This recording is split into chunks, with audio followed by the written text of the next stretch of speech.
नमस्कार साथियों, आप सभी का स्वागत है आपके अपने YouTube channel bright future in education में। आज हम बात करने वाले हैं हरियाणा करंट अफेयर के 6 फरवरी से के महत्वपूर्ण क्वेश्चन के बारे में इस वीडियो में चर्चा करेंगे। तो वीडियो के लिए अंत तक बने रहिए और अभी तक वीडियो को लाइक नहीं किया तो वीडियो को लाइक करें, शेयर करें, चैनल को सब्सक्राइब करना ना भूलें। और चलिए फटाफट करते हैं हरियाणा की करंट अफेयर के जो महत्वपूर्ण क्वेश्चन बनते हैं उनके बारे में इस वीडियो में चर्चा करेंगे।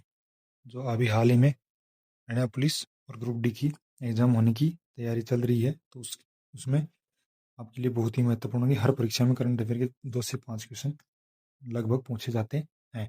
चलिए शुरू करते हैं। कीमती समय ज़्यादा ना लेते हुए वीडियो के अंत तक जरूर बने रहिए और वीडियो को शेयर करना ना भूलें। आज का हमारा पहला क्वेश्चन है, हरियाणा के किस गांव में शास्त्रीय गायक पंडित जसराज की जयंती मनाई गई है, जिसमें मुख्यमंत्री नायब सिंह सैनी मुख्य अतिथि रहे हैं? कहाँ मनाई गई है? बी ऑप्शन क्वेश्चन का है, पीली मंदोरी में मनाई गई है, पीली मंदोरी। अगला क्वेश्चन है, special Olympics Bharat athletics championship का आयोजन कहाँ किया गया था? तो कहाँ किया गया था? इस क्वेश्चन का सही जवाब होगा बी ऑप्शन, महर्षि दयानंद विश्वविद्यालय रोहतक के अंदर किया गया है। ओलंपिक में एथलेटिक्स चैंपियनशिप स्पेशल ओलंपिक हैं जो उनका चैंपियनशिप किया गया है एथलेटिक्स का, महर्षि दयानंद विश्वविद्यालय रोहतक के अंदर किया गया है। MDU के अंदर, शॉर्ट में बोलते हैं MDU, महर्षि दयानंद यूनिवर्सिटी कहाँ पे है? रोहतक के अंदर है। इसकी कुछ महत्वपूर्ण पॉइंट्स हैं, जानकारियाँ। महर्षि दयानंद विश्वविद्यालय रोहतक में special Olympic Bharat athletics championship का आयोजन किया गया है। तो अमन सहरावत हैं कुश्ती से, उन्होंने पुरुष में 57 किलोग्राम फ्री स्टाइल में कांस्य पदक पेरिस ओलंपिक 2024 में जीता था। हरियाणा राज्य में मिशन ओलंपिक 2036 में विजय भव योजना 29 अगस्त 2025 से शुरू की गई थी। हरियाणा राज्य में मिशन ओलंपिक 2036 विजय भव योजना 29 अगस्त 2025 से शुरू की गई है। हरियाणा के ओलंपिक में राशि मेडल जीतने वालों को जो स्वर्ण पदक जीत के लाता है ओलंपिक्स में, उसको 6 करोड़ रुपए हरियाणा सरकार की तरफ से दिए जाते हैं। रजत पदक वालों को 4 करोड़ रुपए और कांस्य पदक वालों को 2.5 करोड़ यानी 2.5 करोड़ दिए जाते हैं। जो ओलंपिक में ये मेडल लाते हैं, स्वर्ण पदक, रजत और कांस्य पदक के दिए जाते हैं। नेक्स्ट क्वेश्चन है, रोहतक की Dada Lakshmichandra Chand state university of performing and visual arts में 2025 भारत रंग महोत्सव किस अवधि में आयोजित किया गया था? किस अवधि में आयोजित किया गया था? इस क्वेश्चन का सही जवाब होगा 9 फरवरी से 12 फरवरी की अवधि में किया जाएगा। 9 फरवरी से 12 फरवरी तक चलेगा ये। इसके कुछ महत्वपूर्ण जानकारियाँ हैं।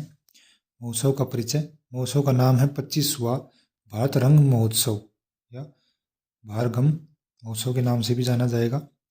आयोजित स्थल है दादा Laxmichand state university of performing and visual arts Rohtak के अंदर है। आयोजन की तिथि होगी 9 फरवरी से 12 फरवरी में आयोजित होगा। सहयोगी है national school of drama NSD नई दिल्ली है, शॉर्ट फॉर्म में है NSD नई दिल्ली, इसके सहयोग में है। इसकी कुछ विशेष उपलब्धियां हैं। विशेष उपलब्धियां ये हैं, दुनिया का सबसे बड़ा अंतर्राष्ट्रीय रंगमंच महोत्सव है। दुनिया का सबसे बड़ा अंतर्राष्ट्रीय रंगमंच महोत्सव कौन सा है? महत्वपूर्ण इसके व्यक्ति कौन कौन इसमें महत्वपूर्ण व्यक्ति हैं?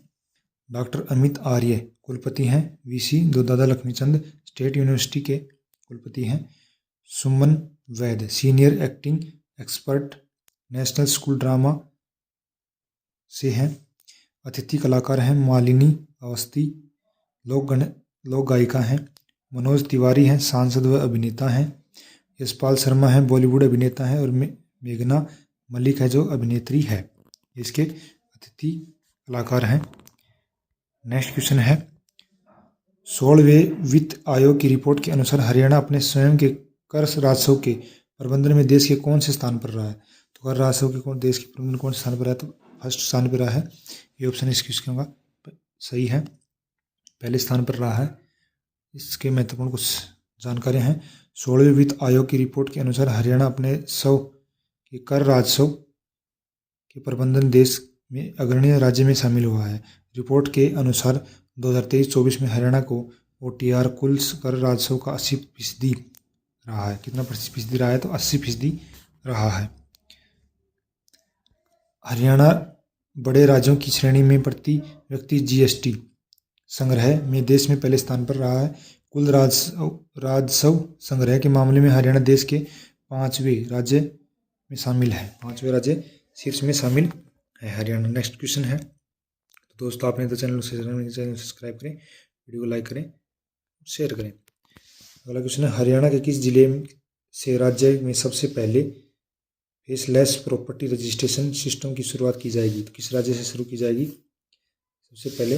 इस क्वेश्चन का जाएगा फरीदाबाद। डी ऑप्शन क्वेश्चन का सही जवाब है। इसकी कुछ महत्वपूर्ण जानकारियां हैं। हरियाणा में पेपरलेस कागज रहित प्रॉपर्टी रजिस्ट्रेशन को लागू करने के बाद अब फेसलेस यानी चेहरा रहित यानी फिजिकली आने की ज़रूरत नहीं होगी। रजिस्ट्रेशन की शुरू करने की तैयारी है। फेसलेस प्रॉपर्टी रजिस्ट्रेशन सिस्टम का पायलट प्रोजेक्ट फरीदाबाद से शुरू किया जाएगा। कहाँ से शुरू किया जाएगा? फरीदाबाद से शुरू किया जाएगा। इसमें CM नायब सिंह सैनी ने 29 सितंबर 2025 को लाडवा की बाबैन तहसील से पेपरलेस रजिस्ट्री प्रक्रिया का शुभारंभ किया गया है। कहाँ से किया गया है? पेपरलेस की लाडवा से किया गया है और 1 नवंबर 2025 से प्रदेश भर में लागू किया गया। अगला पॉइंट है, हरियाणा राजस्व और आपदा प्रबंधन विभाग को स्मार्ट सिमलेस और पेपरलेस डीड रजिस्ट्रेशन का भविष्य के लिए सुशासन पुरस्कार 2025 से सम्मानित किया गया है। इसको क्या है? हरियाणा राजस्व आपदा प्रबंधन को। नेक्स्ट क्वेश्चन है, हरियाणा सिविल सेवा संशोधन नियम 2026 के अनुसार 70% या उससे अधिक दिव्यांग वाले व्यक्तियों एवं दृष्टिबाधित कर्मचारियों की सेवानिवृत्ति आयु की क्या होगी? अब उनकी सेवानिवृत्ति आयु क्या होगी? तो दिव्यांग और दृष्टिबाधित कर्मचारी हैं, उनकी रिटायरमेंट की एज कितनी कर दी गई है? तो 60 वर्ष से अब हरियाणा सरकार ने 58 वर्ष कर दी गई है। तो इसकी कुछ महत्वपूर्ण और जानकारियाँ हैं। हरियाणा सिविल सेवा संशोधन नियम 2026। हरियाणा सरकार ने दिव्यांग और दृष्टिबाधित कर्मचारियों की सेवानिवृत्ति नीति में महत्वपूर्ण बदलाव किए हैं। तो देखिए क्या क्या बदलाव किए हैं।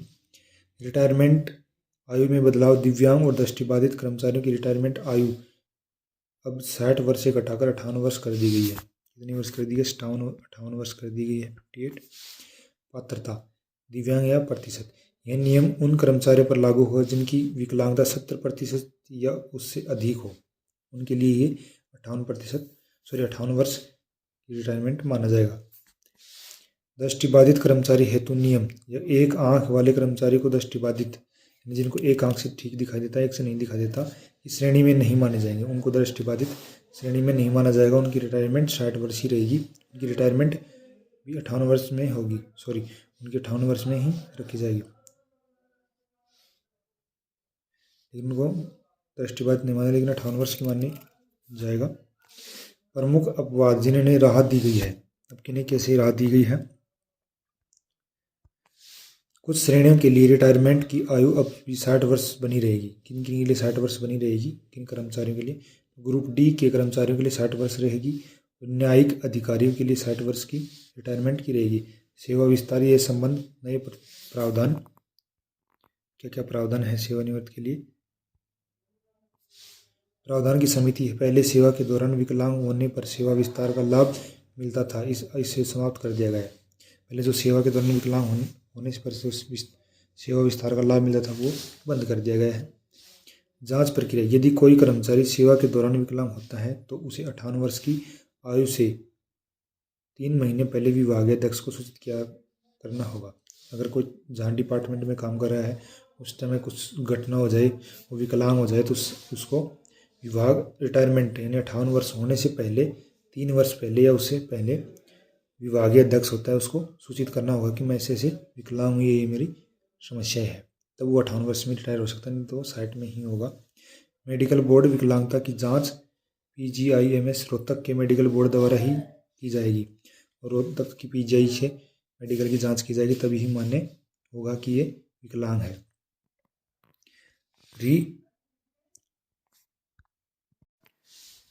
री एम्प्लॉयमेंट पुनर्नियुक्ति के नियम संख्या है हरियाणा सिविल सेवा सामान्य नियम 2016 का नियम 143 है। अवधि केवल असाधारण परिस्थितियों में 58 वर्ष के बाद अधिकतम 2 वर्ष तक ही अनुमति दी जा सकती है। महत्वपूर्ण पद हैं। वर्तमान मुख्य सचिव अनुराग रस्तोगी ने इसे संबंध में पत्र जारी किया है। अगला क्वेश्चन है, हरियाणा राज्य नवाचार मिशन का यह अध्यक्ष किसे बनाया गया? हरियाणा राज्य नवाचार मिशन का अध्यक्ष किसे बनाया गया? तो किसे बनाया गया? नायब सिंह सैनी को बनाया गया। जो हमारे हरियाणा के सीएम हैं उन्हीं को नवाचार मिशन का अध्यक्ष बनाया गया है। क्वेश्चन आ सकता है आने वाली परीक्षाओं में कि नवाचार मिशन का अध्यक्ष किसे बनाया गया, किसे चुना गया?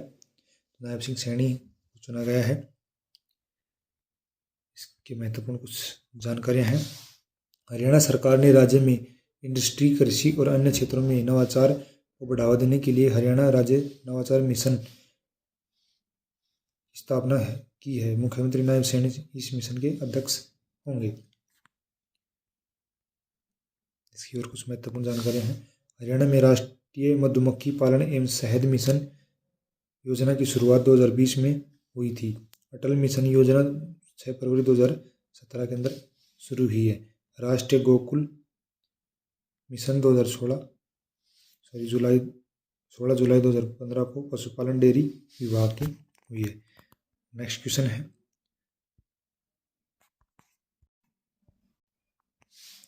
रेवाड़ी जिले के गांव ढोंकी की वैभव ने किस खेल में जयपुर में आयोजित नेशनल प्रतियोगिता में स्वर्ण पदक जीता है?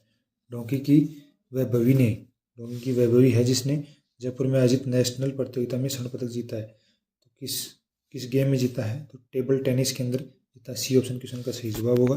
इससे वैभवी से संबंधित कुछ महत्वपूर्ण जानकारियां हैं। इसकी उपलब्धि, खिलाड़ी की उपलब्धि क्या है? इसका नाम वैभवी है। ये टेबल टेनिस की खिलाड़ी है। उपलब्धियां, जयपुर में आयोजित नेशनल टेबल टेनिस प्रतियोगिता में स्वर्ण पदक यानी गोल्ड मेडल जीता है। स्थान कहाँ से है? वैभवी रेवाड़ी जिले के गांव ढोंकी की रहने वाली है। व्यक्तिगत और शैक्षणिक विवरण, स्कूल वैभवी जवाहर नवोदय विद्यालय नहचाना में 9वीं कक्षा की छात्र है। तो जवाहर नवोदय विद्यालय की JNU की 9वीं कक्षा की छात्र है। इसके कोच का नाम है सनी यादव है। इस कोच का नाम है सनी यादव। पारिवारिक पृष्ठभूमि, उसकी माता का नाम है रीना जो आंगनवाड़ी वर्कर है और पिता सतीश कुमार राव जो गांव के पंच हैं। इनकी पारिवारिक पृष्ठभूमि है। अगला क्वेश्चन है, 10वीं सीनियर नेशनल बॉक्सिंग चैंपियनशिप 2025-26 में हरियाणा के किस खिलाड़ी ने व्यक्तिगत BC3 में वर्ग में कांस्य पदक जीता है? किसने जीता है? तो अशोक कुमार ने जीता है। बी ऑप्शन क्वेश्चन का सही जवाब होगा। इससे संबंधित कुछ महत्वपूर्ण जानकारियां। अशोक कुमार से नाम अशोक कुमार है। इसकी बोसिस यह विशेष रूप से दिव्यांग एथलीट के लिए एक स्टिक फेंकने वाला खेल होता है। बोसिया है गेम का नाम, बॉक्सिंग नहीं, बोसिया है। इस दिव्यांग के लिए एथलीट एक स्टिक फेंकने वाला खेल होता है। इसकी उपलब्धि है 10वीं सीनियर नेशनल बोसिया चैंपियनशिप 2025-26 में कांस्य पदक, ब्रॉन्ज मेडल जीता है। श्रेणी व्यक्तिगत BC3 वर्ग में इस श्रेणी में आते हैं। आयोजन स्थल वीर सावरकर खेल परिसर अहमदाबाद गुजरात के अंदर ये गेम हुए हैं। कहाँ पे है? वीर सावरकर खेल परिसर अहमदाबाद के अंदर गेम हुए हैं। मूल निवासी कहाँ के रहने वाले हैं? अशोक कुमार हरियाणा के जींद जिले के उचाना क्षेत्र में गुरुकुल खेड़ा गांव से संबंधित हैं। यह गुरुकुल गांव के जींद जिले के रहने वाले हैं। अंतर्राष्ट्रीय अनुभव, उन्होंने बहरीन में आयोजित अंतर्राष्ट्रीय प्रतियोगिता में भारत का प्रतिनिधित्व किया है। अगला क्वेश्चन है, जर्मनी में पोट्सडम में आयोजित 5वीं open international masters weight lifting championship 2026 में भारत ने कुल कितने पदक जीते हैं? तो भारत ने कितने पदक जीते हैं? तो इसके उस क्वेश्चन का सही जवाब होगा सी ऑप्शन, 9 पदक जीते हैं। इस कुछ महत्वपूर्ण जानकारियां हैं। प्रतियोगिता विवरण से आयोजित स्थल है पोट्सडम, जर्मनी में अंदर ये हुए हैं। तिथि 30 जनवरी से 1 फरवरी 2026 तक हुए हैं। भारत का कुल प्रदर्शन, भारतीय टीम में कुल 9 पदक जीते हैं। 3 पदक स्वर्ण पदक जीते हैं, 4 रजत जीते हैं और 2 कांस्य जीते हैं। नेतृत्व, उदय शेट्टी जनरल सेक्रेटरी भारतीय मास्टर्स वेट लिफ्टिंग फेडरेशन के हैं। हरियाणा की विशेष उपलब्धियां प्राप्त खिलाड़ी, हरियाणा में इनमें विशेष उपलब्धि प्राप्त करने वाले खिलाड़ी हैं। हरियाणा के दृष्टिकोण से ये 2 नाम सबसे महत्वपूर्ण रहे हैं। संदीप कुमार जो भिवानी से हैं, इन्होंने स्वर्ण पदक जीता है। इनका भार है 65 किलो, पुरुष वर्ग के अंदर आते हैं। ज्योति प्रकाश हरियाणा से हैं, इनका पदक कांस्य पदक है, ब्रॉन्ज मेडल, जो भार वर्ग 110 किलो के अंदर आती हैं। इनका 110 किलो भार के अंदर इन्होंने कांस्य पदक जीता है। नेक्स्ट क्वेश्चन है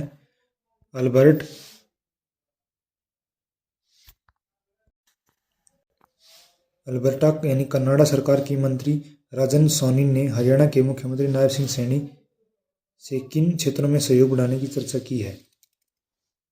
राजन सोनी ने हरियाणा के नायब सिंह सैनी से किन क्षेत्रों में सहयोग बढ़ाने की चर्चा की है? इस क्वेश्चन का सही जवाब होगा बी ऑप्शन।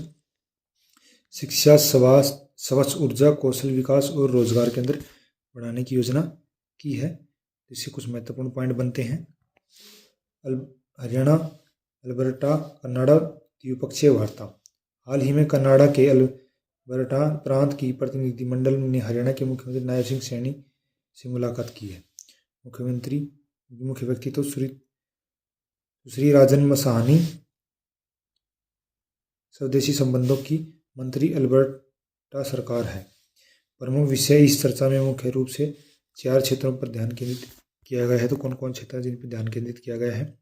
नंबर 1 है शिक्षा, एजुकेशन पर। 2, राज्यों के बीच शैक्षणिक आदान प्रदान हो। स्वच्छ ऊर्जा, टिकाऊ और हरित ऊर्जा क्षेत्र में सहयोग हो। कौशल विकास, युवाओं को आधुनिक कौशल प्रदान किया जाए। रोजगार, हरियाणा के युवाओं के लिए कनाडा में रोजगार के अवसर को सुगम बनाना। इनमें